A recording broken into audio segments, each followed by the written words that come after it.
দীর্ঘ ২০ বছর পর নির্বাচনী সফরে ময়মনসিংহ যাবেন বিএনপি চেয়ারম্যান তারেক রহমান।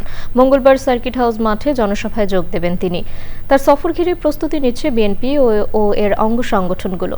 ময়মনসিংহ থেকে শেখ মহিউদ্দিন আহমেদের তথ্য ও ভিডিও চিত্রে সুদীপ্তা মাহমুদের রিপোর্ট।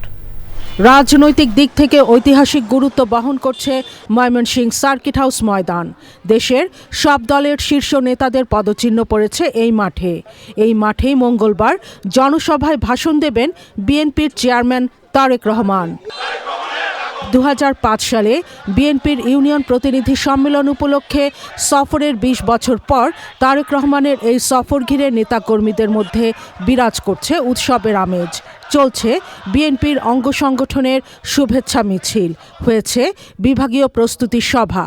তারেক রহমানের সফরে এ অঞ্চলের বিএনপি আরও সুসংগঠিত হবে বলে আশা করছেন নেতাকর্মীরা।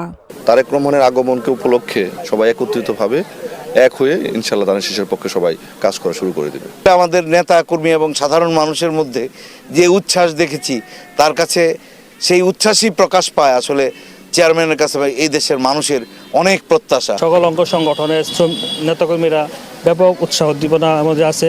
আমরা এটি শুধু বিএনপির সমাবেশ থাকবে আমরা এটি মনে করি না, এটি ময়মনসিংহবাসীর সমাবেশ হয়ে যাবে, সকল শ্রেণী পেশা ধর্মের মানুষের সমাবেশ হয়ে যাবে।